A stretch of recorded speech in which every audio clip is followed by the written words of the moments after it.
Assalamualaikum warahmatullahi wabarakatuh. Waalaikumsalam. Sedulur official channel boleh pakai begini Pak? Suhu 35 derajat tuh, panas banget begini kan. Dari Pati FC itu family channel juga dari Pak Haji Zai yang habis ngobrol terakhir kan. Eliza Channel. Sang dengan sang pendekar. Oke, Pak Ustadz, kalau di video selanjutnya kan mengejar dunia lupa akhirat. Nah, sekarang kalau kita mengejar dunianya, dapat nggak tuh? Sebenarnya ada beberapa kasus atau banyak kasus yang orang itu belum paham juga menurut saya. Jadi ada yang pada saat dia itu mengejar dunia diberikan oleh Allah Ta'ala. Memang diberikan. Iya, tetapi ingat itu ujian loh, bukan hasil. Karena kalau saya itu berpikir hasil, itu yang harus kita pikirkan itu akhirat. Jadi jangan dunia, dunia itu tetap ujian. Jadi hasil itu akhirat. Nah, pada saat seseorang itu dikabulkan oleh Allah Ta'ala tujuan dunianya, walaupun dia itu sholatnya morat-marit, dia itu dalam bekerja sombong, ujub, riya, tapi dapat dia rezekinya. Nah itu kalau dia seorang muslim malah itu istijrat dari Allah Ta'ala, itu istijrat. Seperti sholat untuk supaya rezekinya dilancarkan. Iya. Dapatlah dia rezeki. Iya, dapatlah itu rezeki. ujian. Itu ujian. Bukan hasil dari apa yang dia sholat itu kan. Sholatnya dia kalau untuk itu hancur semua sholatnya. Puasanya dia hanya untuk biar dia itu lapang rezekinya, ya hancur puasanya. Niatnya dia walaupun pakai bismillah tapi niatnya kuat di hati itu tidak karena Allah sebenarnya, untuk dunia. Nah itu malaikat tahu. Jangan menipu malaikat dengan kita itu pura-pura bismillah. Saya bilang pura-pura bismillah karena banyak yang ngajarin itu kalau mau kaya begini, kalau kamu sukses begini. Nah itu kan pura-pura akhirat aja. Pura-pura bismillah kalau saya yang ngajarin supaya kaya, tapi nggak kaya. Tapi ya ada yang diberi kaya, tapi yang nggak banyak. Ada yang biasa-biasa saja, ada yang tidak dikabulkan oleh Allah Ta'ala. Semua antara yang kaya atau biasa rezekinya atau tidak dikabulkan, ini ujian semuanya. Ujian semua bahwa yang kamu cari kalau dunia saja itu bukan ajaran Allah sebenarnya. Walaupun tidak ada hasil akhirnya maksudnya. Itu ujian. Itu ujian semuanya. Jadi belum ada hasilnya. Hasilnya nanti. Kalau dijelaskan, kalau kamu itu kaya dari ini, kemudian kamu akan bilang apa? Saya ngamalin surat ini loh. Saya ngamalin ini nih, 1000 dinar. Nah kamu baca itu petunjuknya apa? Emang ada jadi kaya? Kan itu kan ada unsur tauhidnya sebenarnya. Ya, ketakwaan kepada Allah Ta'ala. Jelas ketakwaan, jadi bukan kayanya. Baca itu petunjuk. Bukan itu baca biar kaya. Lah sampai gambleh ya nggak bisa, walaupun dia itu orang mana. Enggak seperti itu. Nah, orang itu percaya yang goib-goib yang seperti itu. Itu kan goib sebenarnya. Yang goib itu yang belum terjadi, dia yakini terjadi dengan membaca itu. Kalau saya enggak, saya orang muslim, saya juga percaya tentang goib, tapi yang enggak seperti itu. Goib jin itu termasuk goib, iya bagi orang yang tidak bisa melihat. Nah, bagi yang melihat ya enggak goib. Bagi orang biasa, dia ingin punya kendaraan mewah, itu goib. Nggak bisa dimiliki. Tapi ini kan gitu. Ini Pak Ustadz, ini langsung berarti ini buat semua orang yang nonton video ini semuanya ya Pak Ustadz ya. Apa yang kita punya sekarang tuh ini bukan hasil akhir Pak Ustadz ya. Kenapa? Bukan hasil akhir gitu. Bukan. Ini masih ujian. Ini masih ujian, sesi ujian. Hati-hati berarti. Hati-hati tiap saat. Masih ujian ini. Masih ujian. Nah, kalau manusia kan diciptakan oleh Allah kan untuk menjadi ujian bagi yang lain. Misalnya gini Pak Ustadz.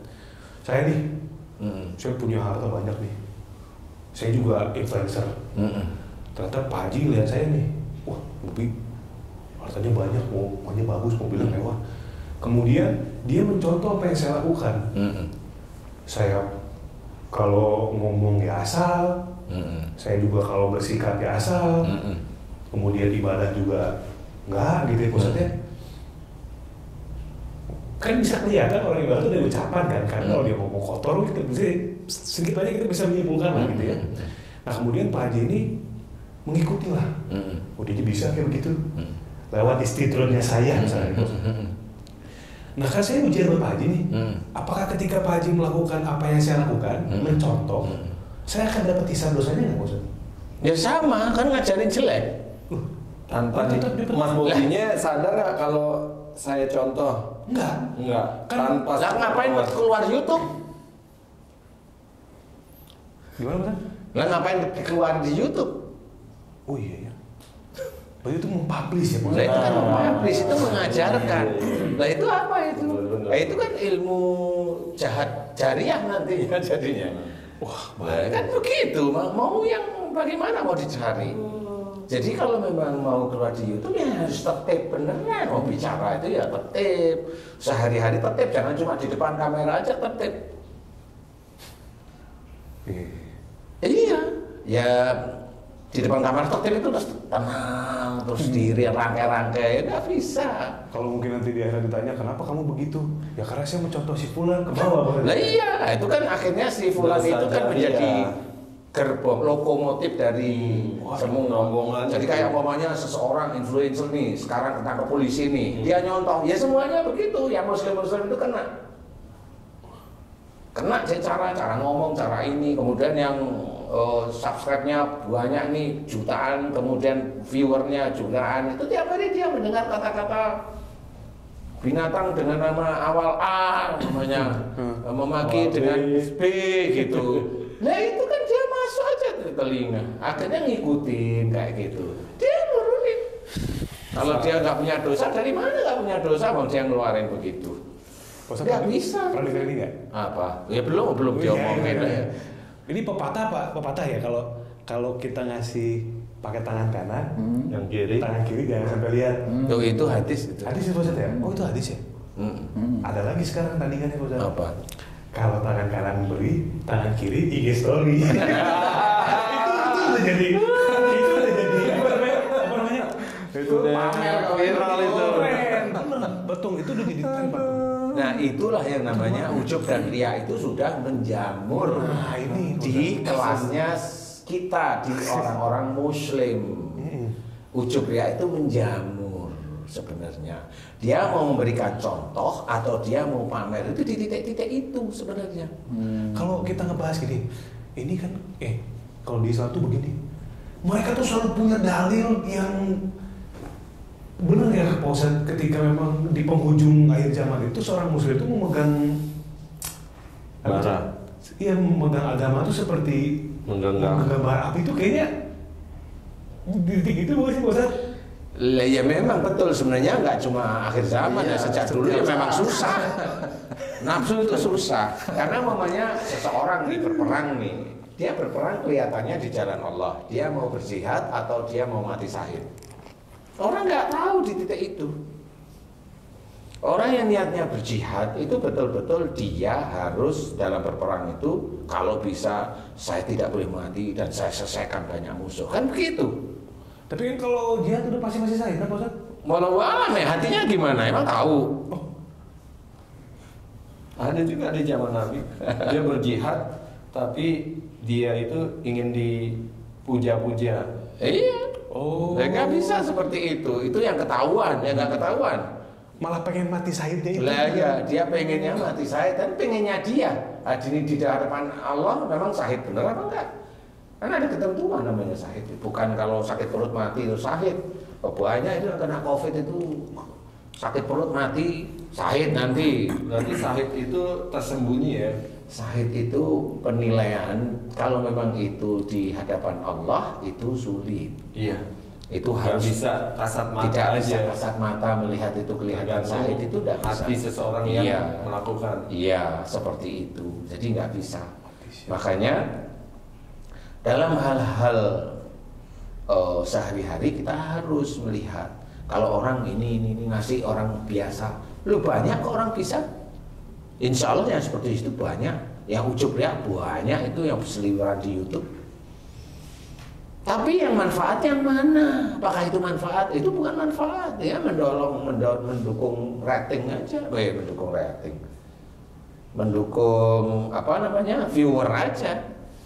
Nah itu kan viewer itu nanti juga dia dapat uangnya dari situ.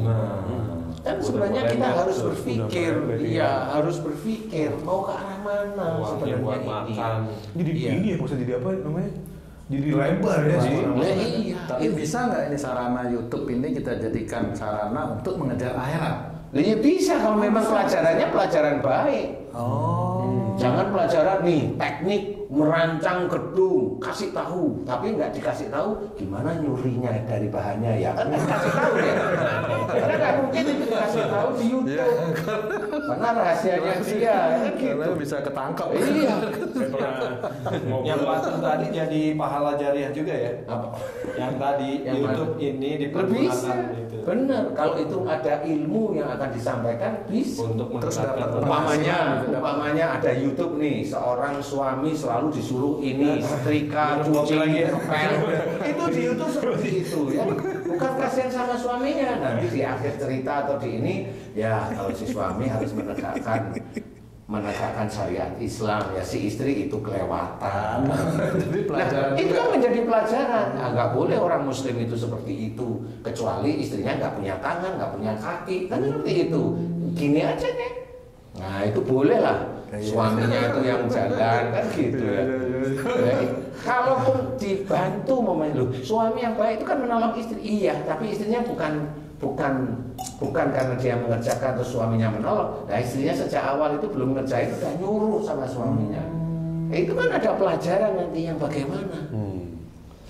Bukan dramatisir itu, sebenarnya harus ada pelajaran di situ. Oh gitu. Sehingga itu akan menjadi manfaat bagi orang lain yang melihat, bagi orang-orang Muslim itu menjadi manfaat. Kalau namanya dia itu YouTube-nya itu mengeluarkan ada kuntilanak, ada ini, mana sisi dakwahnya dari situ yang bisa menjadi pelajaran?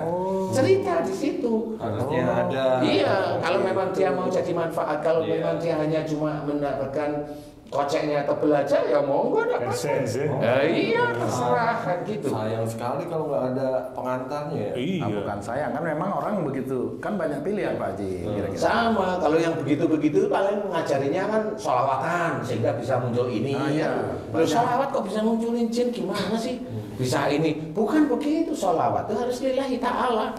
Makanya kalau diinggirin sama seseorang, sholawat itu malah buat macam-macam. Sholawat itu kan doain Rasul. Kau malah untuk berperang, untuk ini kan mendoakan kita akan bersama. Ketika mereka itu bersolawat terus muncul sesuatu, itu munculnya karena Ya kan dia yakin nih kalau sholawatnya itu memang untuk ilmu, bukan karena Allah, makanya muncul sesuatu. Dia baca Quran muncul pocong. Bisa. Nah, kenapa? Ya bisa, karena pada waktu dia baca Quran niatnya bukan karena Allah. Dia niatnya hanya untuk bisa ngujudin iti, kemudian ngilangin sihir dan sebagainya. Ya bisa dia. Akhirnya dukun yang bisa menghilangkan patung, ilmunya ya bisa menghilangkan patung. Ada seseorang yang dia itu Muslim yang tiba-tiba bisa mewujudkan patung. Ilmunya sama nggak dengan dukunnya? menghilangkan. Ya sama. Sama ya. Nah, itu kalau dia pakai peci aja kayak kita ini, tetapi itulah yang dia itu bermain yang di luar garis agama kita. Kalau aku kan kayak ada orang nanya nih, Mas Bobi kenapa bisa mempelajari materi dengan Pak Ustadz Danu gitu? Saya jawab, karena saya sedikit banyak dulu pernah ngalamin, saya bilang. Contohnya tadi kan, rumah saya kan kanan kiri depan belakang kan santren. Saya kan ngumpulnya, bertemannya kan dengan lingkungan. Dengan ya teman-teman yang suka begitulah. Sekarang tuh begitu ketemu Pak Ustadz nih, ngobrol tuh, itu tuh kayak, saya tuh kayak kembali ke sana, ke masa itu gitu ya. Terus saya lihatin, memang benar. Ya sekarang gini, kita dikasih nih kertas baca. Ini fadilahnya kan banyak, Pak Ustadz. Bisa kita jadi pendekar dan sebagainya. Setelah itu kita dapatkan, ujungnya luar biasa kan?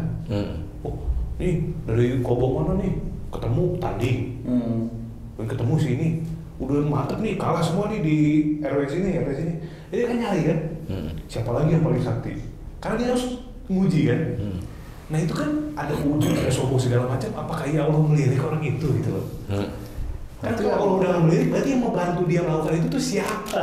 Nah orang meyakini kan itu yang bantu Allah. Nah iya itu apa tuh mas? Makanya kita sendiri itu ya kalau membantunya kan masa Allah yang membantu enggak, kalau Allah itu ngizinin aja, yang disangka kalau memang imannya kurang ya kena. Iya, dengan banyaknya hal-hal di balik itu. Iya, hal-hal di balik itu sebenarnya. Ini ada cerita papa saya juga nih Pak Ustadz. Kan ada Asmaul Husna tuh, ada ya Jabar. Ini juga sama tuh, berapa puluh ribu nanti ini. Jadi papa saya tuh punya kalender Asmaul Husna. Ada aja tulisannya Rozak nih, Pak Ustadz ceritanya itu kan yang memberi rezeki ya. Suka dengan kaligrafinya papa tuh. Kaligrafinya tuh yang tulisan itu di kalender itu paling bagus. Digurain sama papa, dipajang di toko. Itu percaya nggak Pak Ustadz? Itu pelanggan datang ke tokonya papa tuh bukan hanya Pak Haji ini sistem manajemennya gimana? Nggak ada yang nanya begitu. Pak Haji gurunya siapa? Satu itu, kedua pasti mau bayarin itu tuh kalender itu. Itu mau dibayarin. Mungkin sampai miliaran mungkin ada. Kalender Pak Ustadz. Jual aja kan miliaran. Gambar yang di kalender digurain. Iya, cuman kan kalau papa kan enggak kalender ente Kalender gitu. Sah jual beli. Iya. Kemarin beli kan 1,1 lah, 1,2 lah ya. Yang masih itu. Jual kalender kan lunas tuh.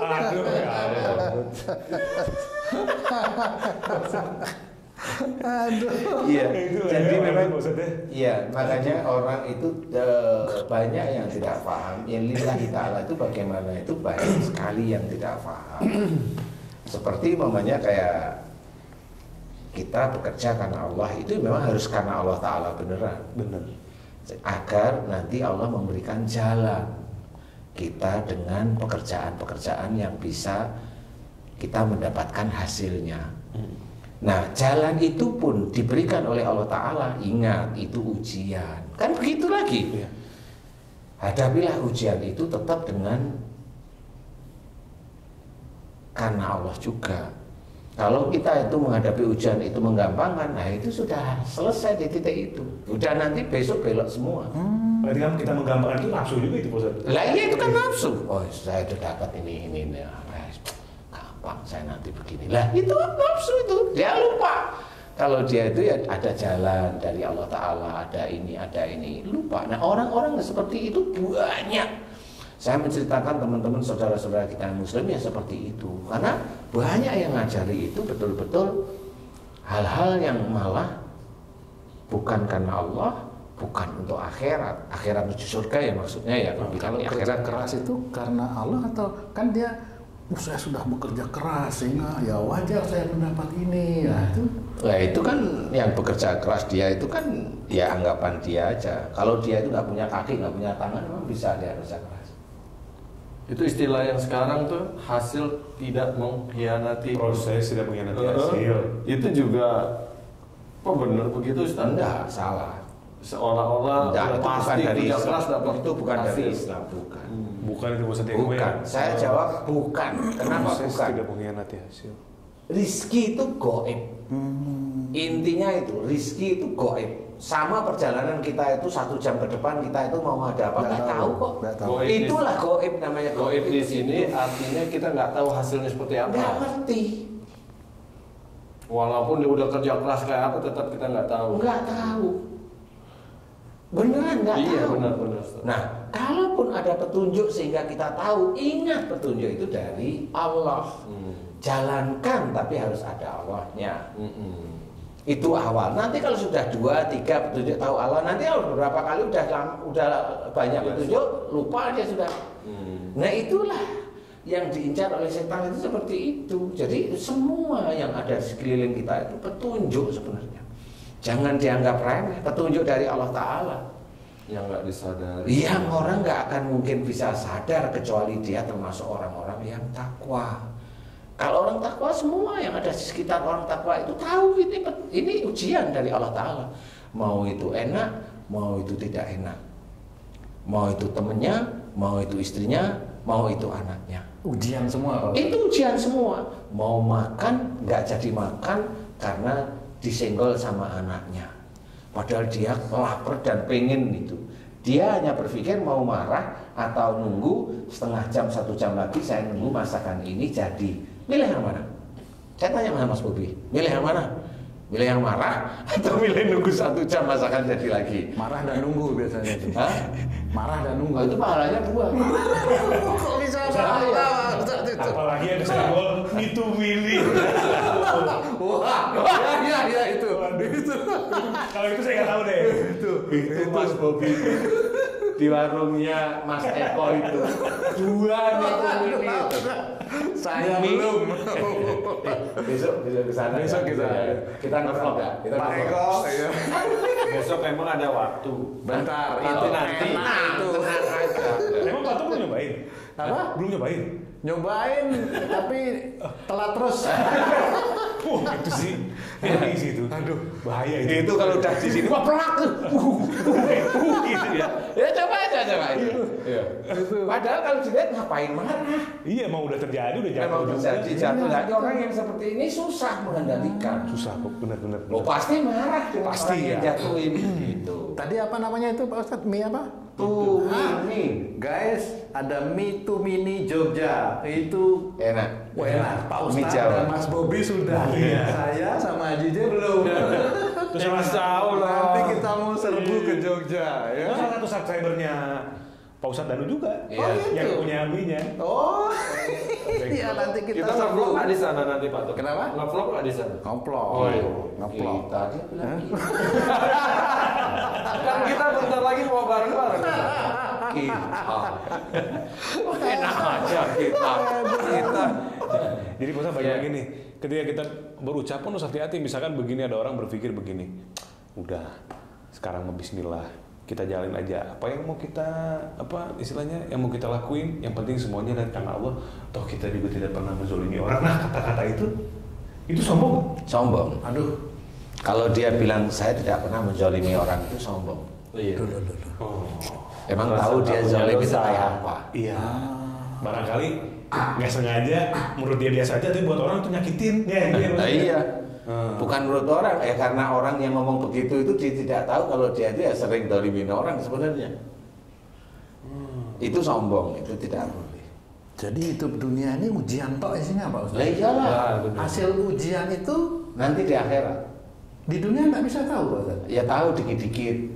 Wah itu kan penting juga itu Pak Ustadz. Ya penting, tapi nanti kan protes gitu. Oh, saya sudah kerja sekian puluh tahun di sini kok nggak dapat apa-apa ya. Nah itu gitu dapatnya. Kapan ujian itu berakhir Pak Ustadz? Mati. Jangan mati. Oh ditanyain kapan ujian itu? Ya mati. Berarti kalau Selesai. boleh pilih, orang tuh bilang diuji dengan kesenangan. Kalau orang ada juga bilang enak kali ya kalau diujinya dengan kesenangan katanya Mana? gitu katanya orang. Kesenangan. Iya sih, kesenangan itu kan dari mata orang lain. Iya. Kalau menurut dia ya nggak bisa. Dia makanan di rumah enak-enak, enak makan jadi dia kena diabetes. Dia punya mobil, ya Mercy ada, Alphard, nggak usah Alphard, Lexus itu loh yang harganya 3,5 miliar itu. RX 300. Iya loh, enak rumahnya, dia stroke. Ya apanya? Apanya yang enak? Apa jadi ya nggak bisa seperti itu. Lihat keluar, ada yang pakai Ayla, tapi sehat bugar-bugar. Ayolah pakai motor lah. Iya, pakai motor. Yang pada akhirnya kan benar sih kan, masa syukur Pak Ustadz. Iya, semua harus disyukuri semuanya. Makanya apa namanya pekerjaan itu walaupun pekerjaan itu kecil, syukuri aja dulu. Syukuri aja. Waktu demi waktunya syukurin. Kalau memang mau nolong, tolonglah orang. Kalau memang kamu udah bersumpah mau nolong, tolong betulan. Jangan sumpahnya aja mau nolong, tapi nggak tahu nggak nolong. Bahkan percuma. Pak Ustadz, saya tuh pernah bereksperimen. Ini saya minta tanggapan Pak Ustadz ya. Fisika, kimia. Oh, bukan. Biologi. Biologi mulu, anatomi. Eksperimen. Sebenarnya biologi kan tuh. Logi. Sama gurunya lagi. Tanam durian mesake eksperimennya. Jadi saya ini tipikal orang yang punya nafsu terhadap sesuatu yang jadi kesukaan saya itu besar, Ustaz. Sama. Enggak kalimatnya nih. Gak mau kalah kalau yang ini sama. Pilih hati-hati masalah kesukaan, kepunyaan yang besar kan hati-hati Sama, ngomongin. Langsung siap sama. Contoh gini, Ustaz. Sepatu gini ya. Saya itu misalkan nih, ada satu jenis sepatu misalkan produk Nike gitu ya. Jordan kan ada serinya tuh. Jordan ini gitu ya. Nah saya tuh karena saya suka, saya ikutin tuh seri by serinya Ustaz. Koleksi deh. Nah, tapi setelah punya itu gak ada apa-apanya sebetulnya. Hanya nafsu ingin punya seri ini ya. Karena kan itu kalau buat dijual lagi, kalau sering dipakai kan lecet, harga jual turun. Gitu. Sama. Sama. Nah, akhirnya saya bereksperimen nih Pak Ustadz. Waktu itu saya bereksperimen dengan gadget, salah satu gadget lah. Sama itu. Ya kan? Itu sama. Iya. Depannya N dulu. Iya, Sama. Eksperimen. Tapi dia mencoba gimana. Jangan lanjutkan. Oh enggak, saya hanya cuma gini. Gimana caranya gadget itu bisa rusak tanpa saya sentuh. Waduh, itu eksperimennya gitu. Halo guys. Aduh. Kalau saya gini eksperimennya. Berhasil ya dia. Jangan terus lagi. Terus. Kalau saya eksperimen gini Pak Ustadz. Mulai sekarang harus belajar mengurangi dan mengontrol hawa nafsu. Udah banyak belajar. Bagiin deh sekarang ya. Sepatu apa namanya? Ya ada beberapa yang inilah gitu ya. Nah tapi untuk yang akan datang dong ujiannya berarti kan? Kalau dibeli kan udah kan gitu. Yang akan datang nih pokoknya Bismillah ya Allah gitu kan. Saya cukup punya ini bersyukur. Itu kan salah satu cara untuk mengontrol atau bersyukur, mengontrol hawa nafsu. Bahwa kalau nanti ada handphone keluar, ini mah paling sama fungsinya gitu kan. Membuat diri kita tuh Supaya nggak tergoda. Jadi tahu karena bahwa pasti akan jatuhnya di situ lagi, maksudnya akan terplesetnya di situ lagi, tahu gitu kan, sepatu lagi gitu kan. Sama ini. Ada banyak kesamaan nih Mas Bobi. Iya makanya nih. Yang nggak sama masih satu. Apa? Makan tumini. Yang tumini belum sama. Itu benar itu. Pak Ngetes Eko. ini. Begitu seri itu launching, Pak Ustadz. Kan sepatu nih Gregetan gitu ya? Launching kan udah tahu kan, udah ada kisi-kisinya tuh. Speknya apa, terbuat dari apa. Pak Ustadz, yang beda itu cuman logo kecil, nomor misalkan gitu ya. Atau yang beda itu lidah sepatunya tuh mungkin agak nggak kelihatan bahwa itu model baru sebetulnya, fresh lip lah gitu. Tahu tuh Pak Ustadz. Itu tuh saya tuh sampai saya tuh ini mirip yang tadi, yang mobil tadi di video sebelumnya. Jadi lihat tuh barang tuh, itu tuh kayak ada sesuatu yang coba lihat tuh. Menggoda gitu ya. Dan itu saya sadar loh. Itu nyata itu setannya itu kayak nyata tuh. Kalau itu saya nggak sama. Apa ya? Saya nggak mampu sekarang. Bukan nggak sama tuh, bukan nggak sama. Kalau itu saya sudah purna kayaknya.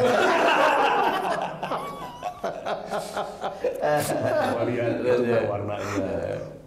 Tapi saya tuh enggak, kayak udah sama aja kan gitu ya. Atau sepatunya udah. Kata Pak Ustadz juga, kita belajar beli sesuatu tuh utamakan fungsinya dulu. Iya, gitu fungsinya kan? dulu ya. Fungsinya kan dipakai, Sama ya kan? kebutuhannya. Iya kan? Tapi itu dilihat, itu bener-bener Menggoda. Allahu Akbar itu. Kalau dulu nggak ada begitu, keluar beli. Jadi tidak ada proses itu kan? Iya. Kalau itu saya potong Mas. Iya silakan. Itu belajarnya gampang, belajar sama Gimana tuh? Kalau ini nggak godaan itu. Iya. Jadi saking kepinginnya sesuatu, dia hanya lihat YouTube aja, sampai matanya jendul lihat YouTube.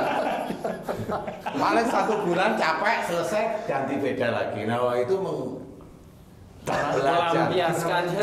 Caranya mau tahu? Ya Pak Ustadz ya, pensiun dulu.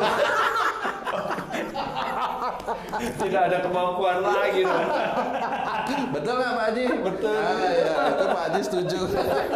Aduh, tapi memang ya itu yang menggoda. Jadi nggak cuma kita aja, semua ya itu semuanya akan tergoda dengan sesuatu yang baru, yang ini. Iya itu ya Allah. Menggelitik. Ya Allah. Kadang-kadang sesuatu yang diinginkan itu menggoda. Sesuatu yang tidak diinginkan pun menggoda dia untuk memaki, untuk mengejek, untuk ini. Ada sesuatu di situ. Nah itu nafsu semua. Iya, mau yang membeli atau yang mau mengejek atau yang ini nafsu semua. Dan itulah ujian yang harus dihadapi. Jadi tidak bisa nafsu itu terus marah, bunuh, iri. Lalu yang ngomong iri aja kadang-kadang juga nggak ngerti iri itu yang mana ya.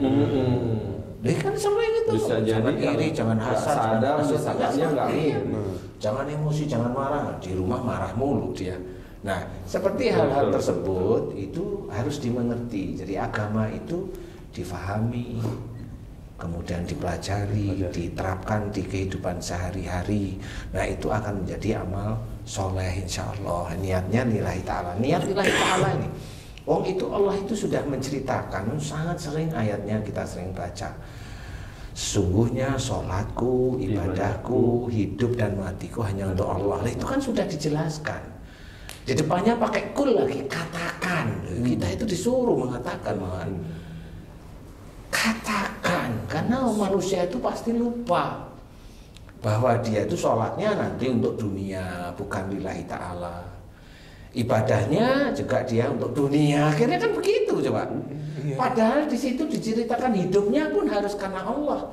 Nah hidupnya dia akhirnya untuk dunia, akhirnya matinya ya dunia sudah. Nah itu sebenarnya, jadi dari kalimat ayat Quran ini kita harus pahami. Semua yang kita kerjakan harus karena Allah. Belajar Quran karena Allah. Hafal Quran karena Allah. Kenapa? Nanti kalau kita itu baru hafal sekian, pasti udah pamer dulu. Belum lagi yang sampai hafal, kemudian dia itu jago di sini.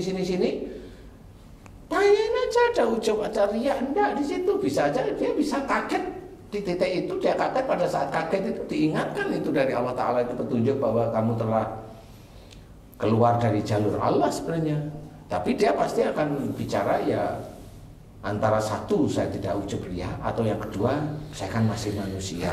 Kemudian setelah dia bilang saya manusia, dia ada ulang lagi enggak kalimat-kalimat yang menandakan bahwa dia itu jago di dalam membahas Quran. Itu enggak bisa, itu yang tahu Allah, malaikat sama dia. Enggak bisa itu ditipu.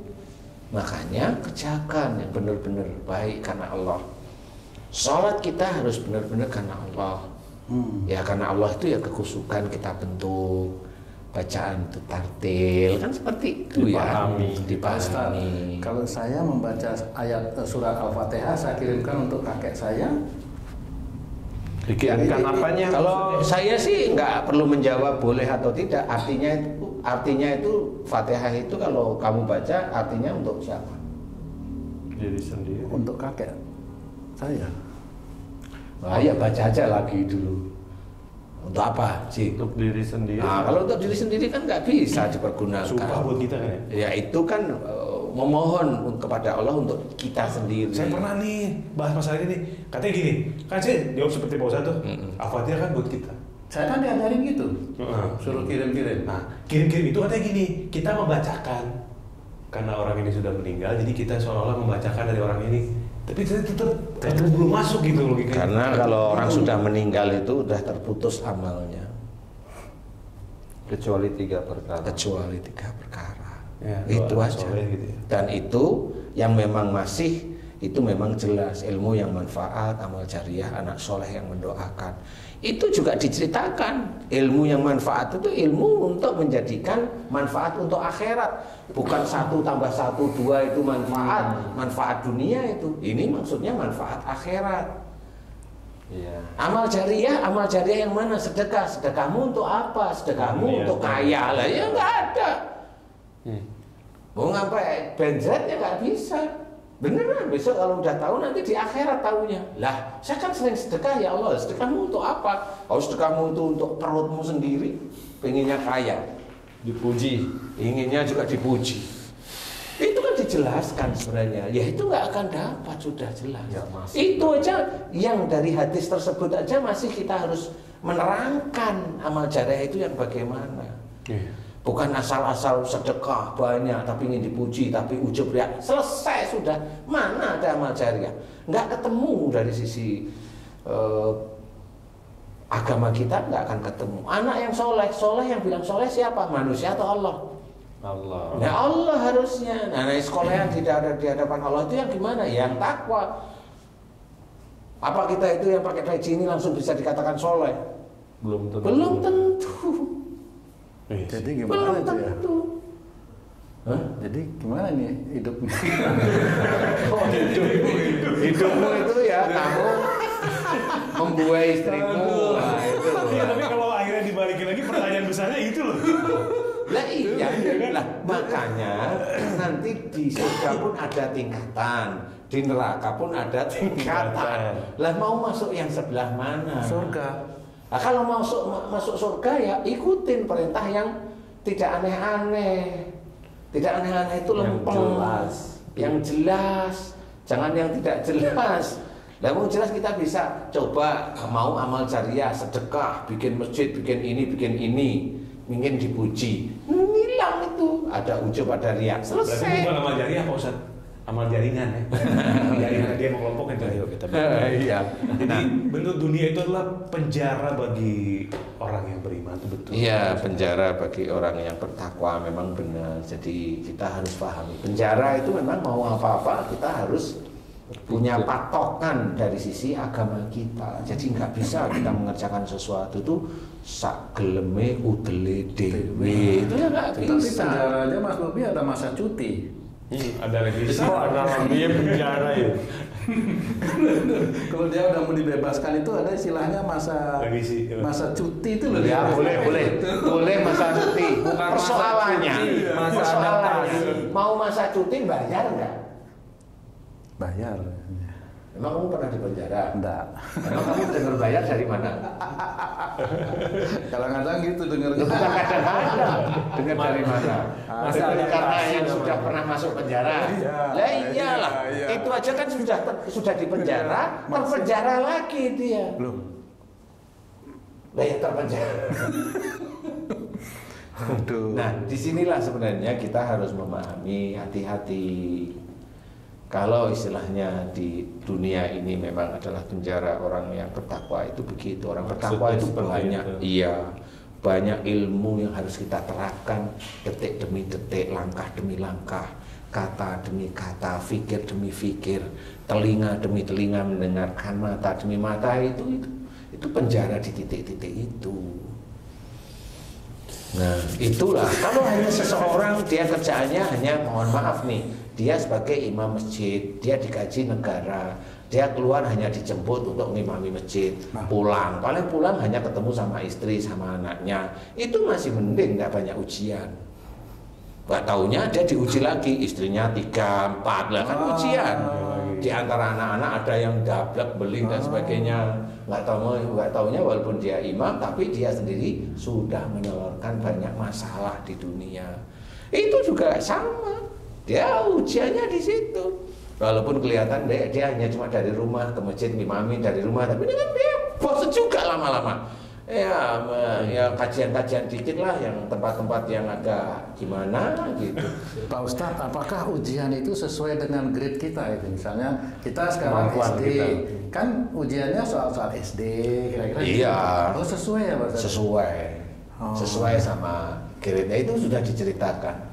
La yukallifullahu nafsan illa wus'aha, itu kan sesuai. Jadi Tapi kok istilahnya berat sekali kayaknya.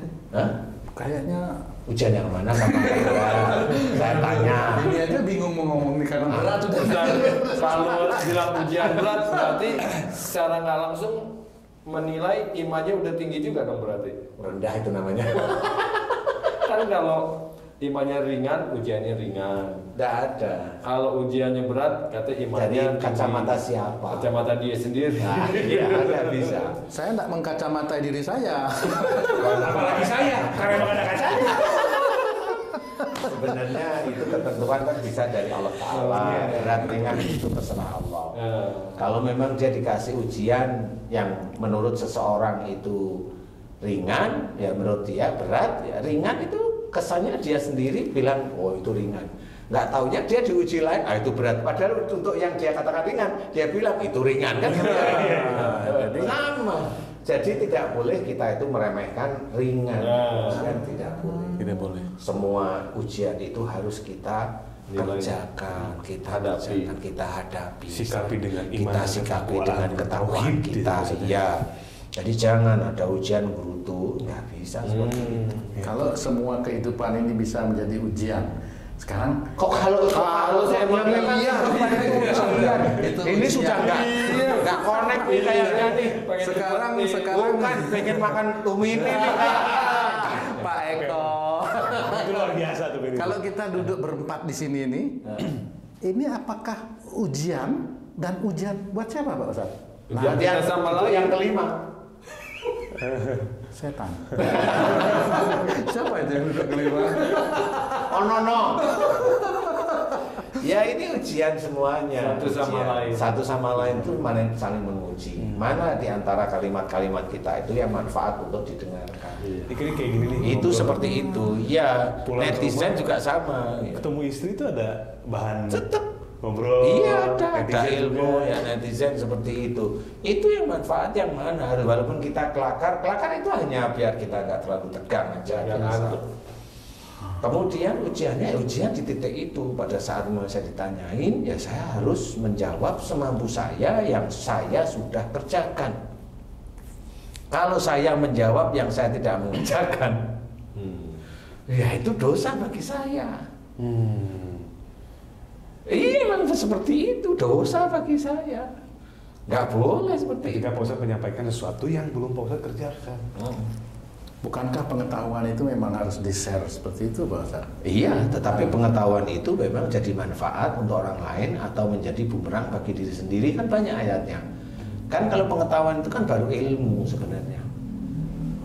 Berarti lebih mementingkan ke diri sendiri dulu baru kepada Iya, makanya ku anfusakum baru wa ahlikum naro. Makanya kita menjaga diri kita dulu dari api neraka. Kayak guru nih misalkan dia mau nerangin aljabar, dia harus ngerti dulu kan. Iya. Baru dia ngejelasin. Lah, Bisa iya. jelasin gitu. Baru bisa jelasin. Kayak misalkan tentang ketauhidan ini segala macam. Kalau Pak Ustadz kan break dulu. Satu masalah ini kita apa namanya? Masalah ini dunia mengejar dunia melupakan akhirat tadi kita bisa 2 video gitu istilahnya kan. 2 episode. Iya 2 episode. Tapi kalau mengenai guru tadi Mas Bobi, saya nggak mau tahu dia ngerti enggak. Yang penting dia nerangin, saya ngerti gitu loh. Kan bisa gitu. Iya. Nah, itu. Kita juga belajar agama begitu juga kan. Itu gimana itu Kita jadi? dikasih tahu begini. Tapi tanpa kita banyak pertanyaan-pertanyaan gitu kan yang selama ini muncul nih. Kalau gini, tapi dapatnya begini kan sama kayak guru tadi juga gitu kan. Ini begini. Kita kan nggak tahu dia tahu apa enggak, sama kayak belajar agama juga kita nggak tahu dia tahu apa enggak. Iya. Daripada nggak ada yang ngasih tahu kita kan gitu. Apa nggak karu-karuan kita? Iya. Maksudnya saya kali ya, bukan kita semua. Jadi bingung ini. Jadi kita itu, Aduh. kamu itu yang begitu kamu lah tuh, jangan ngajak-ngajak lah. Yang jelas Jadi- tuh mini. Tumini. Jadi intinya adalah apa namanya? Semua yang hadir di sekitar kita itu ujian bagi kita. Ujian. Enak, flat atau tidak enak menurut kita itu tetap ujian. Sikapi bahwa kita itu diperhatikan oleh Allah Ta'ala. Dan semuanya seperti itu. Kalau mamanya ada orang influencer kemudian dia kaya, beli Ferrari gampang, murah bingit mamanya. Ya jangan ikut-ikutan lah. Itu kan mulut-mulut yang sebenarnya tidak ada Allah kalau saya. Karena dia yakin mulutnya dia Tuhannya dia, ya nggak boleh seperti itu. Nggak boleh, istilahnya tidak boleh. Kenapa? Ya kalau akhirnya mulih bingit mamanya, ya akhirnya dia yang jeblosin penjara bingit gitu kan gitu ya. Ya itu kan karena memang tidak boleh seperti itu, apalagi menantang. Kalau dia itu sombong ini kemudian dia ngomong umpamanya mau dimiskinkan sama Allah, dia beramal umpamanya. Kok dia tahu Allah itu mau memiskinkan dia? Dia itu masuk penjara aja dia juga tidak tahu. Mau ngomong apa sekarang? Itu kan akhirnya itu ya dia menjilat ludahnya sendiri. Ya dia menjilat. Masih mending kalau itu. Pantatnya sendiri. Iya. Jadi tidak boleh kita sebagai seorang muslim tidak boleh seperti itu. Jadi kalau memang mau memberikan sesuatu yang manfaat, terangkan. Nah, itu. Terangkan. Walaupun kita itu dimusuhi sama orang-orang, wah enggak ini, terangkan. Walaupun itu tidak enak kita terima, terangkan bahwa itu yang benar. Sedekah itu harus lillahi ta'ala. Lo kan kata orang kata ini itu kata sedekah bisa menjadi kaya. Enggak bisa. Buktinya udah ada ya. Buktinya sudah banyak. Yang nyuruh-nyuruh sedekah malah marah-marah mulu. Lah kan susah. Memang sedekah itu harus lillahi ta'ala. Redaksinya harus lengkap. Iya, dia harus menjelaskan. Lillahi ta'ala. Nah, karena kalau dia itu menjelaskan sedekah nanti kan Allah balas karena sekian. Jangan pergunakan ayat itu menjadi kambing hitam nafsumu. Jangan, mau ngertiin aja belum paham. Iya, memang Allah membalas. Tapi yang bagaimana yang dibalas? Yang niatnya lillahi ta'ala. Dan kapan dibalas? Dan kapan dibalas belum tentu kita tahu. Loh kan begitu. Kalau kita tahu berarti kita dapat bocoran lauh mahfuz namanya.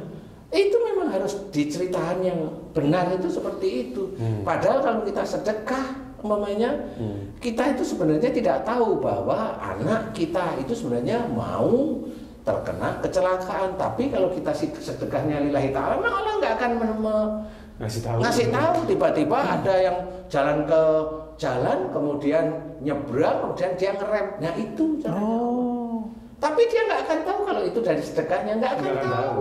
Malah tiba-tiba kayak anak panas begigit itu ada tulisan tuh kamu. Kemudian berhenti terus ada tulisannya gara-gara sedekah. Kadang malah bilang untung ngerem mobilnya. Nah itu kan gimana itu? Untung ngerem. Nggak ada untung. Nah itu salah satu tuh dijaga oleh Allah Ta'ala. Jadi nggak bisa. Orang yang meninggal juga itu untung dia mati sebenarnya.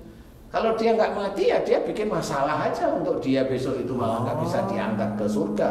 Kalau dia itu bisa besok itu masuk neraka. Malah termasuk masuk doa yang tidak diampuni malah jangan-jangan itu. Lah ngajarkan sedekah itu biar kaya aja itu belum tentu itu bisa masuk surga. Jangan ngomong seperti sedekah itu titik. Yaitu lillahi ta'ala. Titik. Jangan ditambah-tambahin. Bekerja itu karena Allah. Karena Allah berarti jangan ada yang nyikut kanan, nyikut kiri, bohong, nyokok dan sebagainya. Nah itu harus karena Allah. Nah di situ jangan di titik itu. Ustaz, lillahi ta'ala itu ciri-cirinya apa Ustaz? Apakah kita misalnya tanpa sadar mengingat oh ya kemarin udah ngasih, itu udah bukan lillahi ta'ala? Bukan. Nah, jadi tanpa diingat lagi. Tanpa diingat, lepas dah. Kalau orang lain yang ngingetin gitu gimana Ustaz? Nah, dia kamu ini gitu. Iya, paling dia jawab walillahilham. Walillahilham. Itu memelihara lillahi ta'ala. Iya, memelihara ujub ya kita tidak keluar. Dan itu yang tahu Allah beneran. Iya. Seperti itu. Jadi seperti itu memang susah, tetapi harus kita kerjakan. Belajarnya dulu yang penting. Belajarnya itulah yang akan menjadi amal soleh. Kalau belajarnya dari guru-guru yang salah, ya tetap nanti akan menjadi gerbong dari lokomotif yang salah. Nah itu yang jarang sekali dimengerti. Benar-benar akan jadi gerbong dari lokomotif yang salah. Wong dijelaskan satu ayat ini sudah jelas. Sholat, ibadah, hidup dan mati itu harus karena Allah. Tidak hanya dengan bondo bismillah saja. Bismillah itu untuk mengingatkan kita. Dengan nama Allah, itu untuk mengingatkan kita sebenarnya. Nah, iya untuk mengingatkan, iya saya harus lillahi ta'ala nih. Iya benar. Nah kan betul begitu sehingga nanti dalam perjalanan waktu itu menit itu kita ingat karena Allah, bukan karena ingin kayanya kan gitu. Nah itulah yang lillahi ta'ala. Jadi bukan lillahi ta'ala dari bismillah saja. Enggak. Bismillah berarti pintu. Pintu, benar. Perjalanan itu masih ada. Seperti itu. Jalan keluarnya gimana Pak Ustadz? Jalan keluar pintu juga. Ya pintu juga. Supaya kita bisa apa namanya, tidak merasa bahwa ujian itu ujian itu gimana? Kok jadi takut ini? Kalau kamu mau cara belajar dari orang yang hilang ingatan. Nah, itu kan dia dapat ujian, nggak merasa dapat ujian. Karena namanya hilang ingatan, orang kesurupan dulu aja, itu sudah nggak bisa dia menguasai tubuhnya. Jadi titik itu dia aman merasa ujian. Tapi kalau dia ingat kalau kesurupan ya jengkel juga. Kenapa saya masih kesurupan? Intinya tetap harus dicari jalan keluarnya. Jadi jangan menyalahkan ujian, jangan menyalahkan keadaan. Tidak boleh. Keadaan itu takdir dari Allah Ta'ala. Kalau seseorang manusia muslim menyalahkan keadaan, dia tidak percaya takdir Allah. Astagfirullah. Dan dia baru menyalahkan keadaan itu berapa puluh tahun. Astagfirullah. Berarti dia tidak percaya takdir.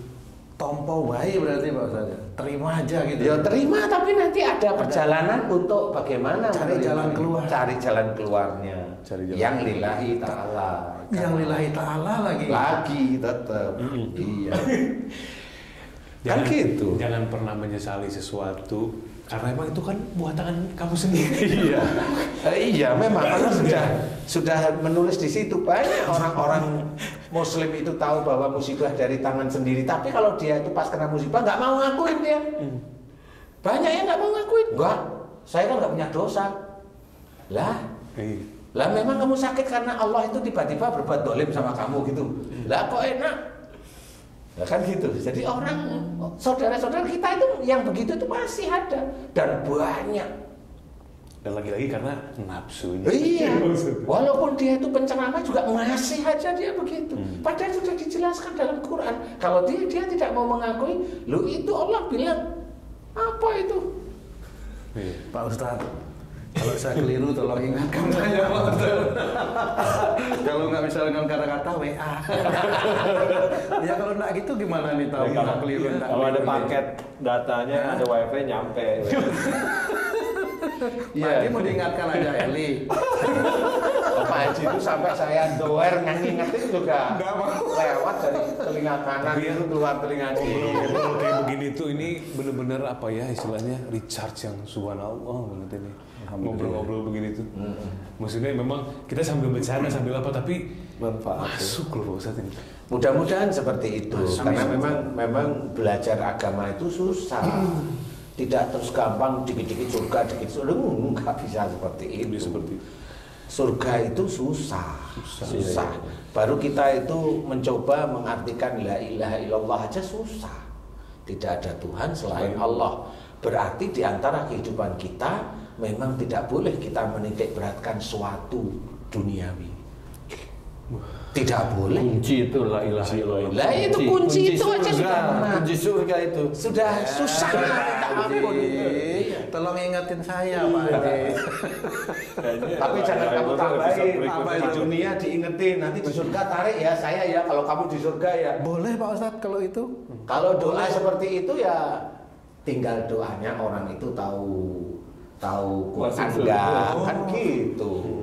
Kalau tahu Quran kan jawaban ada dalam Quran bahwa yang diizinkan oleh Allah Ta'ala memberikan syafaat siapa? Rasulullah. Cukuplah kalau udah gitu. Berarti yang menarik kita ini Rasul, bukan Haji J narik saya, bukan seperti itu. Bukannya persahabatan di dunia bersama sesama Muslim bisa menolong kita nanti di akhirat masuk surga, Pak Ustaz? Kata siapa?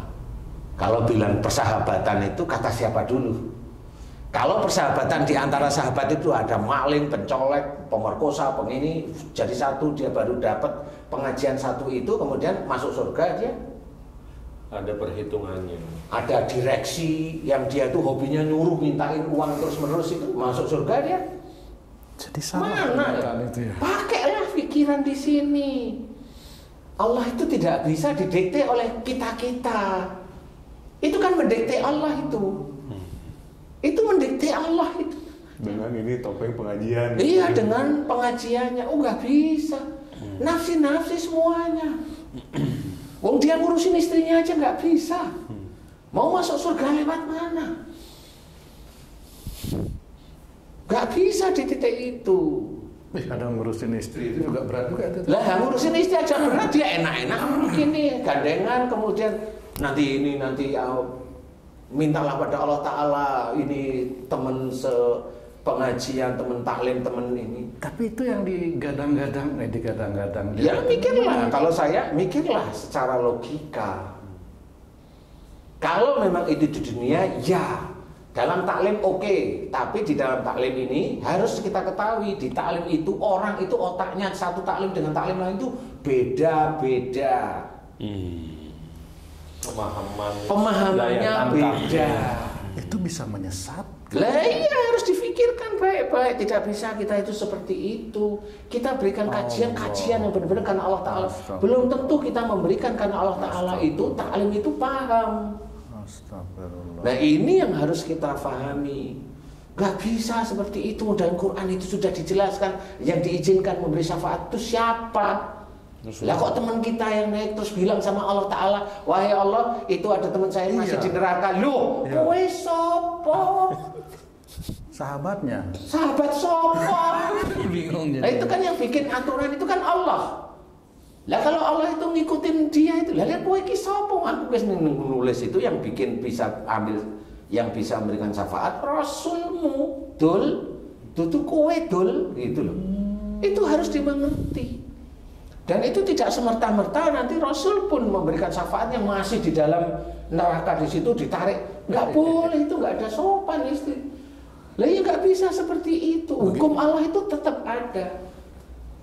Syafaat itu sama seperti orang mau keluar rumah, hujan nggak ada payung, baru diantar payungnya, yuk keluar yuk ke sana. Itu, jadi dia sudah ada di depan mau keluar. Bukan di dalam rumah itu di neraka. Kalau dia di neraka nggak keluar ya gimana mau ngasih payung, mau ngasih di dalam neraka. Itu di dalam neraka itu hukumnya Allah.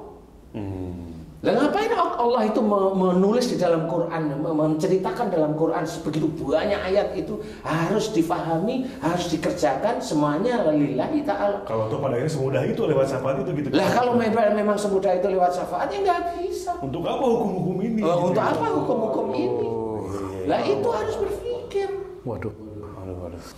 Walaupun sebenarnya kita itu kayak mau membaca sholawat Nabi itu wajib, ya wajib, tapi nggak di titik itu aja. Banyak yang harus kerjakan. Memahami harus memahami beneran. Kalau mamanya saya masih diizinkan dakwah oleh Allah Ta'ala, dakwah tentang tauhid, ya itu kan ada orang yang mau menerima, ada orang yang nggak mau menerima, ada orang yang tahu dengar tahu tapi habis itu hilang dia dari otaknya. Kan nggak ngerti apakah saya bisa menolong orang itu besok di akhirat. Walau saya nggak ngerti. Karena saya tahu, karena saya baca Quran dan yang diberi izin oleh Allah Ta'ala memberikan syafaat hanya satu, Rasulullah Muhammad SAW. Nabi yang lain selama ini saya baca belum. Jadi harus berpikir. Kalau itu wujudnya doa boleh, tetapi siapa yang doa? Kalau yang doa anak-anak SD kelas 4 SD boleh lah. Karena nggak ngerti. Nah inilah yang harus kita pahami. Tidak bisa kita itu asal begini-begini. Oh yang tahu agama begitu ya senyum-senyum yang lainnya. Lah kan berarti dia nggak paham, nggak ingat dalam Quran apa yang memberikan syafaat siapa? Rasul. Lah kok kamu minta-minta pada Allah Ta'ala? Loh kamu itu levelnya Nabi bukan, Rasul bukan. Kok bisa seperti itu? Ketua RT, Pak. Ketua RT. Nah, inilah yang harus kita pahami. Jangan kita itu mengandalkan seperti itu. Kerjakanlah semuanya lillahi ta'ala karena Allah. Nanti Allah akan menuntun. Nafsi-nafsi itu akan dituntun oleh Allah Ta'ala kalau dia itu mau menuju titik itu. Kalau dia tidak mau menuju titik itu, dia menganggap orang ini benar, padahal dia sendiri nggak ngerti tentang kebenaran itu dari mana. Ya dia akan ngikuti jalur itu. Dia nggak apa-apa kalau di dunia nggak apa-apa. Kalau dia juga menganggap yang jalur itu marah-marah, maki-maki orang itu benar, ya dia akan menjadi gerbongnya di situ. Lokomotifnya. Iya, gerbong dari lokomotif yang hobinya marah-marah, mencerca orang ini, mau mati seenaknya. Iya di situ. Kalau dia itu maunya, wah ini enak nih. Kemudian dia itu melakukan hobinya itu merancang untuk nyuri. Dia hobi, puluhan tahun dia masih hobi. Nah ini dia gerbongnya dari direksinya itu. Ngeri Pak Ustadz. Nah, dari situ dia merancang, dia itu mau masuk surga apa neraka. Dia ditanyain begitu, bisa kok jawab dia. Aduh, surga tetap. Ya dia kan pikirannya dia surga, dari mana surganya? Wah harta yang dia ambil, dia curi dari beton, dari eser, dari pasir, dari ini, dari itu banyak sekali, dan dia itu puluhan tahun dia di situ. Emang dia makanin pakai uang halal apa haram? Tanyain aja. Nah, ini juga harus difikirkan kalau memang dia itu ingin surga, itu mikir. Bukan hanya kalau dia itu sholat sudah dapat surga, belum selesai sholat itu. Wong banyak kok orang-orang itu bilang dulu anak saya itu soleh, sejak kecil soleh, tapi setelah dia itu putus dari pacarnya ini nggak pernah mau sholat. Lah kan jawab sendiri. Niatnya berbeda. Nah iya kan sudah beda. Karena pada waktu dia sholat, ngerjain sholat dipaksain terus. Nah setelah dia itu tidak dapatkan, katanya orang soleh itu semuanya enak kan gitu lah. Dia nggak tahu karena orang tuanya tidak pernah menjelaskan. Cuma ngasih tahu ininya. Cuma sholat aja. Esensi kehidupannya dari sisi ayat-ayat Quran nggak pernah dijelaskan. Ya anaknya nggak ngerti. Iya bener ya. Kan gitu. Aduh. Sholat itu wajib bagi kita. Ya memang harus kita suruh anak kita itu untuk sholat. Makanya kita harus sholat yang tertib dulu agar anak kita itu punya imamnya yang dianggapnya itu soleh, kan gitu. Dalam memberikan tutur kata dan sebagainya itu, oh imamku begini. Jadi dia akan ngikut dengan titik-titik yang baik. Ini yang harus kita pahami. Jadi nggak bisa kita asal-asalan. Intinya satu, yang memberi syafaat itu hanya Rasulullah Muhammad SAW. Titik. Nggak ada si fulan, nggak ada si filin, nggak ada si ini, nggak ada. Fikirkan seperti itu. Jadi ngeri ya. Kalaupun ada ayatnya diceritakan bahwa itu ibaratnya orang itu kalau dia itu belum Islam itu sama seperti nanti dia mau masuk neraka, di pinggir neraka, kemudian dia dikasih kajian, dia mau kemudian ini seperti dientaskan dari neraka. Itu kan analoginya aja. Tapi dengan catatan kajian juga yang benar, kan begitu. Nah kalau kajiannya salah ya sama aja ditendang di neraka, ya kan gitu. Nah di sini harus kita pikirkan bahwa itu dunia, bukan di akhirat ini bondong-bondongan begini. Nah percuma Allah itu nyiptain neraka itu nanti orang saling terkait, makanya dia kajian di mana-mana biar nanti dia nggak dapat di sini, dapat di sana, itu kan pikirnya dia. Kan pikirnya dia aja. Kalau saya enggak. Allah itu maha teliti. Nggak bisa diakalin. Nggak bisa diakalin. Nggak bisa. Lalu orang itu melihat kematian seseorang yang tabrakan, sama yang mati tidur di rumah, sama yang mati sakit, sama itu nggak ngerti kok. Itu takdir Allah. Iya memang. Padahal ada petunjuk di situ. Padahal ada petunjuk sebelum dia mati karena tabrakan, belum ada petunjuk sebelum dia itu mati karena sakit, sebelum banyak petunjuknya. Itu juga hikmah buat yang hidup. Itu hikmah bagi yang hidup sebenarnya. Jadi semua itu petunjuk bagi kita yang muslim, itu petunjuk. Jangan, makanya diceritakan wala tulqu bi aidikum ila tahlukan. Itu jelas, jangan menjerumuskan dirimu dengan perbuatanmu ke dalam kebinasaan. Itu olahlah dengan baik sehingga kita bisa menerangkan kepada orang-orang. Jangan berani dengan orang tua, jangan melawan orang tua. Nanti melawan orang tua paling tidak tabrakan patah. Itu sangat sering saya menceritakan orang, jangan melawan orang tua. Kalau kamu nanti tabrakan patah. Bukan saya mendoakan, bukan. Karena memang biasanya rata-rata seperti itu. Kalau melawan itu berarti dihadapkan sesuatu. Melawan itu adu banteng istilahnya. Nah itu jelas. Jangan marah nanti sakit. Lalu banyak kok teman-teman yang dakwah itu juga belum mengerti bahwa sakit itu dari amarah. Padahal Nabi itu sudah menjelaskan, jangan marah bagimu surga. Terangkan itu. Ya nggak ketemu-ketemu. Hanya cuma jangan marah, nanti kamu masuk surganya itu. Nah kalau mamanya jangan saya tidak marah, biar saya masuk surga. Tapi awalnya bukan dari saya sendiri yang tidak marah. Nggak taunya saya bikin marah orang lain. Lah akhirnya orang lain ngejek saya. Loh saya nggak boleh marah, bukan itu persoalannya. Nah, itu kan merasa dia hebat aja kalau menurut saya. Oh, jangan, itu merasa kamu itu hebat. Jangan, makanya jangan sentuh hati orang lain. Jangan sentuh dalam hati, jangan dikasari, jangan disakiti. Siapapun. Orang yang non muslim pun tidak boleh kita sakiti. Tidak boleh. Harus paham yang seperti itu. Harus paham. Jadi inilah yang harus kita ngertiin, bahwa untuk menuju surga sulit dan memang sehari-hari ini harus kita bentuk. Kita kajian terus-menerus itu agar ingat, buka YouTube itu ingat, biar kita itu ada di realnya Allah Ta'ala terus-menerus. Kajian ini ya benar-benar sih untuk saya pribadi dulu sebenarnya. Sama. Iya. Kajian untuk pribadi, karena berarti ada 2 kepribadian dong ini. LGBT dong. Sama tuh sih patung sama Mas Gus. Iya. Jadi gimana nih? ya kan juga sama tuh, beda warna doang. Sama satu lagi yang belum ini dia maunya ngomong yang itu dong, biasa bilang sama itu. Apa itu?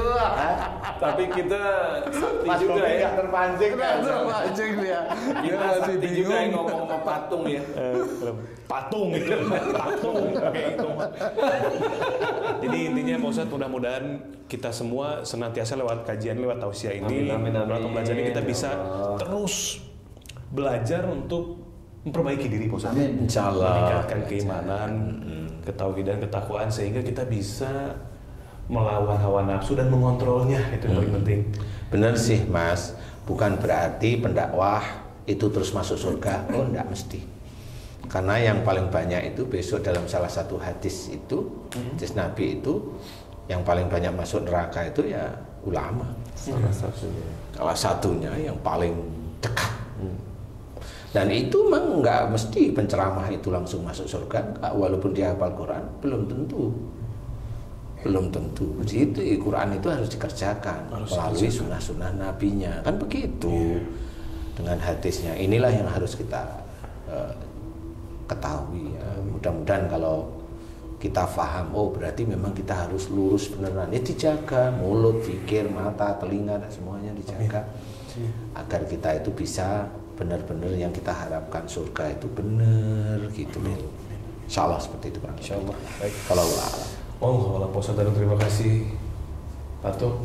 Terima kasih. Jadi kita jadi baru ini ya, jadi diem aja gitu ya. Sama. 2 kepribadian. Itu nggak ngomong sama. Aduh. Pak Iji juga terima kasih. Pak Ustadz, khusus sedulur-sedulur beriman, terima kasih. Mudah-mudahan ini bisa menjadikan kita terus belajar dan belajar lagi untuk senantiasa mendekatkan diri kita kepada Allah, karena memang tidak pernah ada habisnya. Karena kita tidak pernah tahu gimana juga seperti apa kita setiap harinya ya. Jadi mudah-mudahan kita bisa senantiasa terus belajar dan belajar, saling mengingatkan sesama lain dalam kebaikan maupun kesabaran. Mudah-mudahan kita senantiasa dalam kehidupan Allah Subhanahu wa Ta'ala dan juga dalam hidayah dari Allah Subhanahu wa Ta'ala. Kita lanjut lagi di video selanjutnya dengan kajian yang lain lagi. Akhirul kalam, wabillahi taufiq wal hidayah. Assalamualaikum warahmatullahi wabarakatuh. Waalaikumsalam warahmatullahi wabarakatuh. Alhamdulillah. Aduh.